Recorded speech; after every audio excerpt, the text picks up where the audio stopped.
Warning: this episode contains details that some listeners may find disturbing. The internet is supposed to be a place with stored knowledge and for communication. We type a question, press enter, and there it is. Every fact, every how-to, every name and date at our fingertips. But there's another side, a darker current that runs beneath the search results, where web pages hold strange clues, or videos vanish without explanation, or where comments on websites seem to come from another time. And in these moments, the internet feels less like a library and more like a haunted house. We're drawn to these mysteries because the internet is the unknown frontier of this generation. So when we see something that feels wrong, it's impossible to look away. Sometimes the answers could be simple, a prank, a glitch, a marketing stunt gone too far.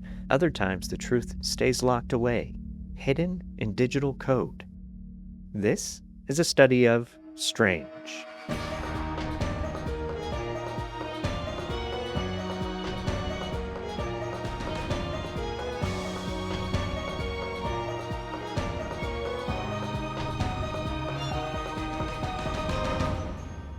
Welcome back to the show. I'm your host, Michael May. About a year ago, maybe even a little bit more, I had my first ever Internet Mysteries episode, and it's since become one of the most popular episodes of A Study of Strange. And I had on a special guest, my friend Sean Anthony Davis. Since then, there has been interest to do more Internet Mysteries.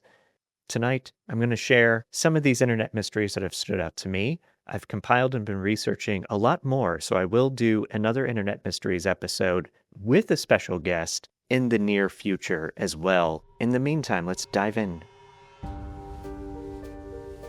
For nearly a decade, the comment sections of random blogs, social media, and websites were hit with bizarre and humorous endorsements of what seemed like a fake restaurant's key lime pie. That's right, we're starting off our mysteries with something a little quirky, but very odd, and that's Captain Coochie's key lime pie.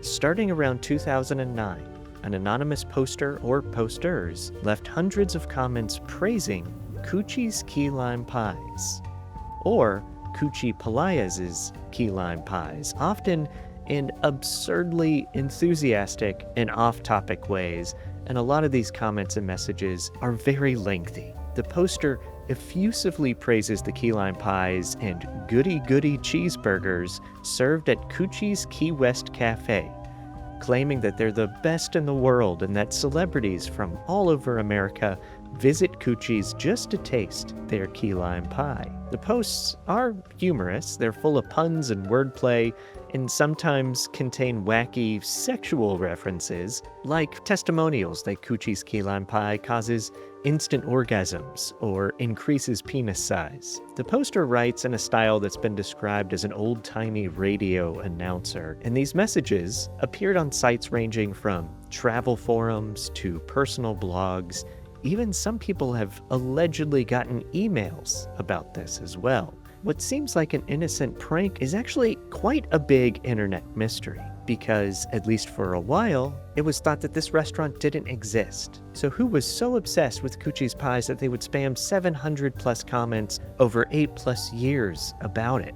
Who would take the time to commit to a prank like that? Well, guess what? There really was a Coochie Cafe. It was a family-run eatery in Asheville, North Carolina, opened in 1978 by Oswald Coochie Palaez and his wife Anita. It closed sometime around 2005, yet the pie post spree began almost 5 years after that. Locals have confirmed details mentioned in the comments, like an alligator statue in the restaurant and visits from singer Jimmy Buffett. This suggests that the poster had genuine knowledge of Coochie's heyday.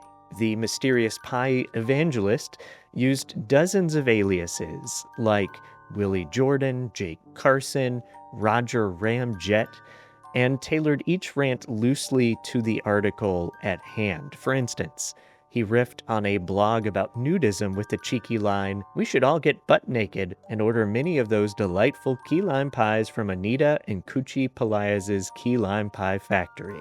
The key lime pie saga likely started with an innocuous, nostalgic tribute, but quickly spiraled into a copy pasta phenomenon.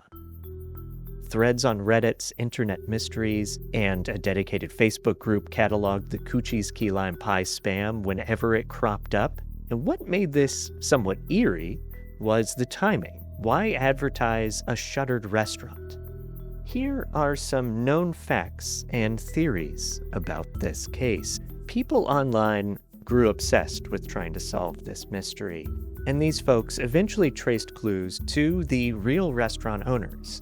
And one leading theory is that Coochie himself, Oswald Pelaez Jr., was behind the posts, perhaps trying to keep the memory of his cafe alive, or maybe he wanted to start a key lime pie mail order business. I don't know.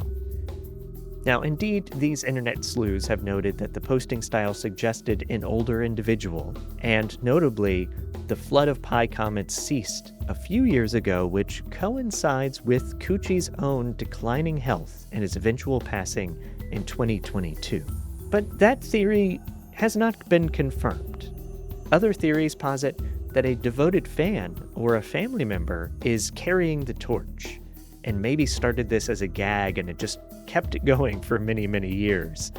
A more outlandish idea is that this is a viral marketing ARG, but there's no payoff or product that has ever emerged from this. The key lime pie mystery seems to boil down to a labor of love or obsession. It's a rare internet mystery with an innocent core, and as a lover of key lime pie myself, I'm going to continue following this story to see if any resolution ever comes to be. In the spring of 2020, a Reddit user by the name of Snapped Fingers began chronicling a chilling personal quest. He claimed a hell portal existed under the Paris catacombs, and it was causing a rash of supernatural events, and he was determined to go down there and seal it.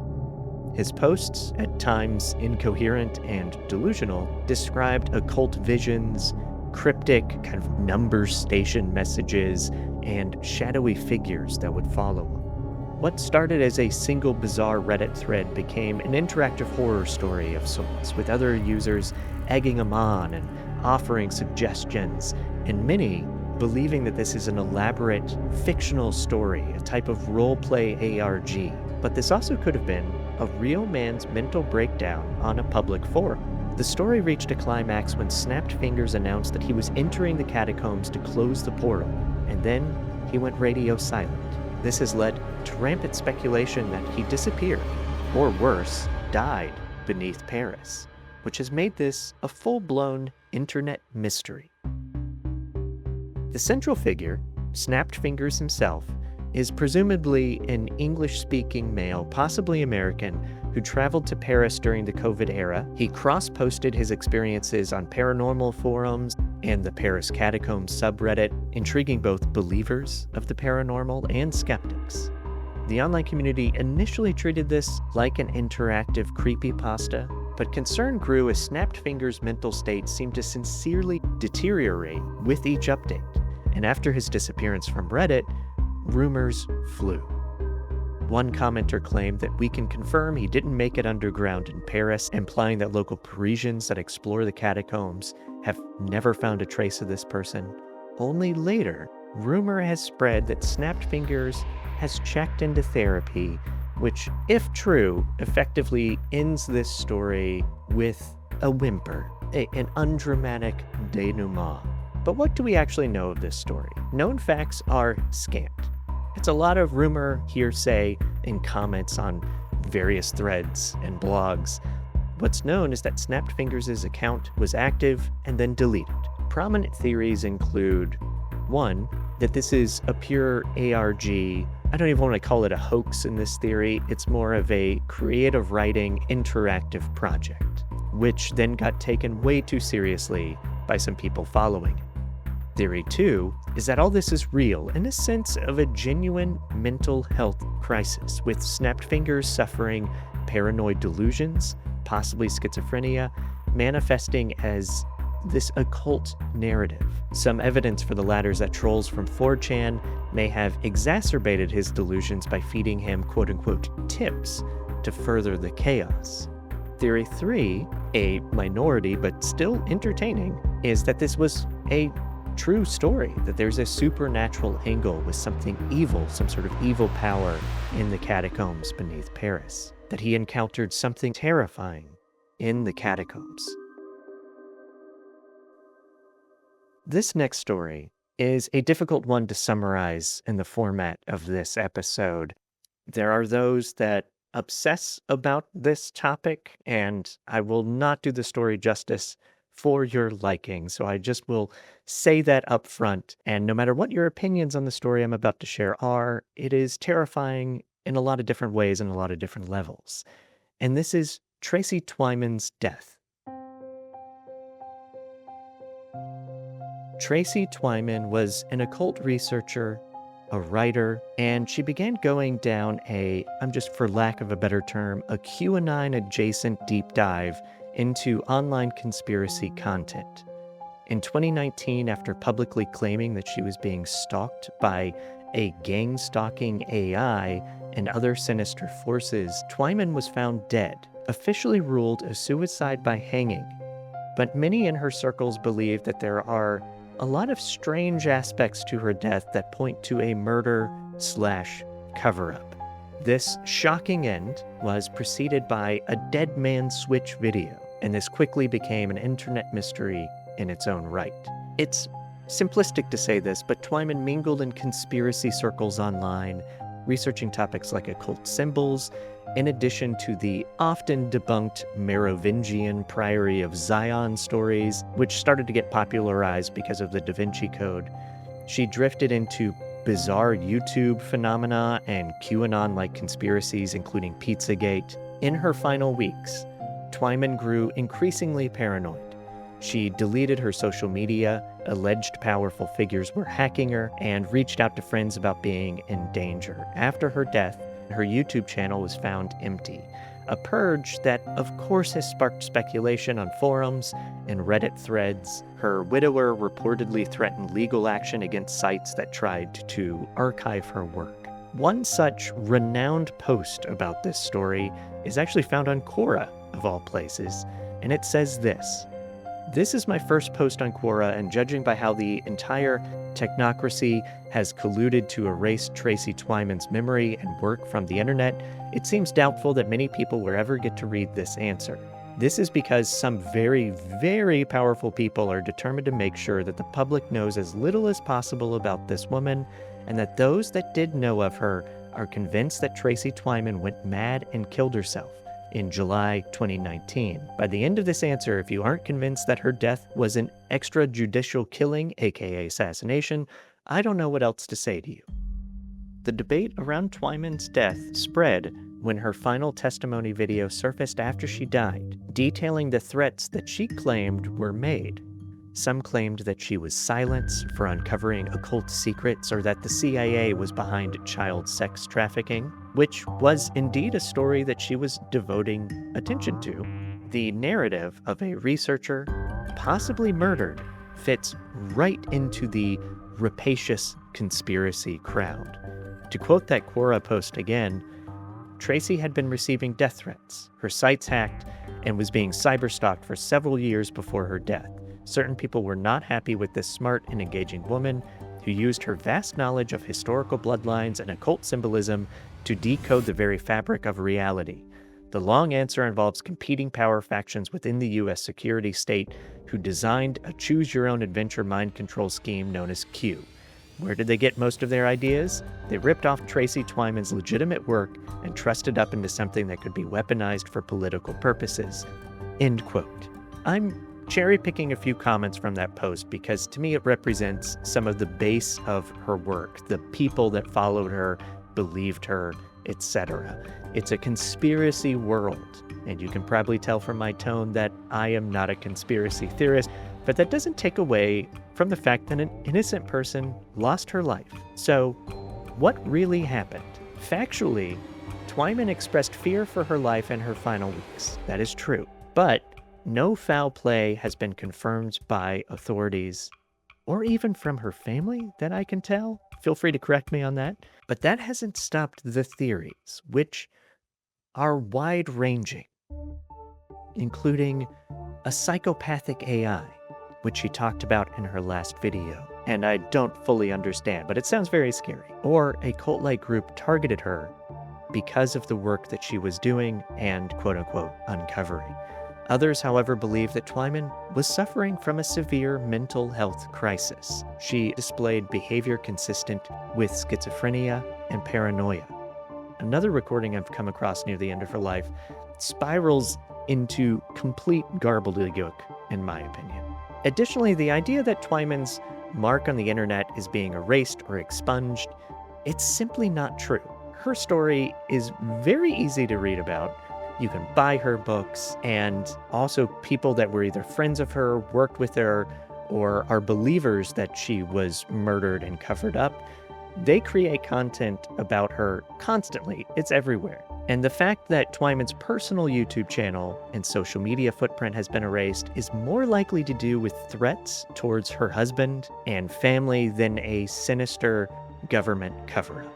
That said, Twyman's death may be ruled a suicide, but there are many rabbit holes and mysteries surrounding her work and death. So I say to both the secret CIA people that may have killed her and the conspiracy crowd that think that that's true, if I'm wrong that she just committed suicide, I just want to say I'm a wee little podcaster with a tiny little show without a lot of influence, and I will happily admit if I'm wrong when presented with evidence. So feel free to reach out to me with information, astudyofstrange@gmail.com, and please do not kill me and make it look like a suicide. Thank you very much. Lastly, the creepy website spiderweb, South 32. South 32 refers to a digital web, thousands of interlinked, spammy sites featuring strange codes, bizarre videos, and redirections, including provocative website names. And they all revolve around an obscure film titled South 32. Users who visited this site were sometimes hit with auto-downloads of media containing no clear context. This began around 2015. And if the name South 32 sounds familiar, it's because it is a real company. It's an Australian mining and metals firm, spun off from BHP Billiton in May of 2015, and publicly listed on the Australian Securities Exchange that same month. But this South 32 had nothing to do with mining. Instead, it was the home of a bizarre indie film directed by Jake Barsha and released around 2016. The movie itself is a gritty crime thriller, low budget, but one it spawned online is much more interesting and well-known than the movie itself. Visitors to South32.com reported strange things. Automatic downloads of audio and video files, sometimes with information about the film itself, but that information is often bizarre. According to one report, it was an automatic download of a PDF that mentioned the production being dead. And many of the web pages redirected users to disturbing domains like blackslaves.com, a name that made things even more uncomfortable. But here's where it gets really strange. Investigators on Reddit, particularly the community at Internet Mysteries, began tracing connections between the sites, and what they found was massive.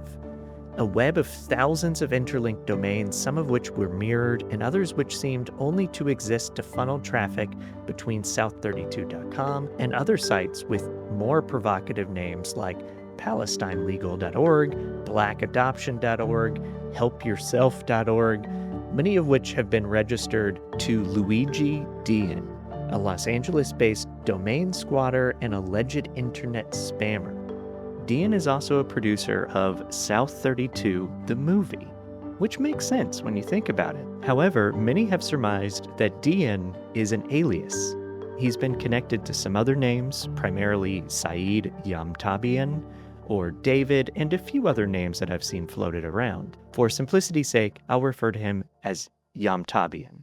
And that leads us to a very plausible theory to this mystery. A much more plausible theory than any other internet mystery from today's episode.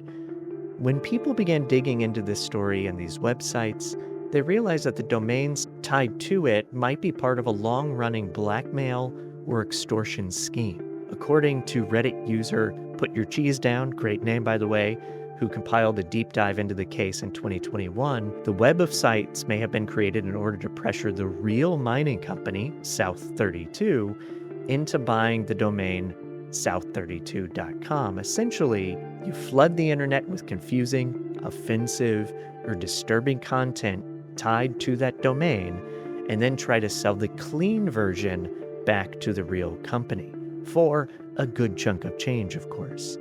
According to archived domain sale offers, Yom Tabian had been accused in the past of cyber squatting, which is essentially registering a valuable or suggestive domain name, sometimes with malicious content, then demanding huge prices for the sale. But what made this mystery last so long if that is such a plausible theory? And this is what makes this story perfect for a study of strange, is what it did to people who found it. Multiple users, including one anonymous blogger in 2020, claimed to have received disturbing automatic downloads just from clicking a link. One file reportedly contained an image of a noose, another played audio at extremely high volume. Others said that they felt like they stumbled into a trap. So what was South32.com? The most likely theory, as I've mentioned, is this is a massive spam or squatting network orchestrated by a single person. But for a brief moment, when users got lost in that maze and that web of links, when they watched files that auto-downloaded or when they found themselves staring into a very provocative website, it felt like something darker. Like they weren't alone on their computer. And this is where internet mysteries, to me, are frightening. Our lives are dominated by the digital realm, but it is a wild place where rules can be broken very easily, and myth, lore, and fiction blend into a new reality. In short, it is a strange place. You've just listened to a study of strange. Consider helping us keep the lantern lit, illuminating the unexplained, by subscribing to our Substack. Just head to the support tab at astudyofstrange.com. There you'll find bonus content and early access to episodes. Or leave a quick review and tap that subscribe button, which helps us reach more curious minds. Until next time, stay curious and stay strange.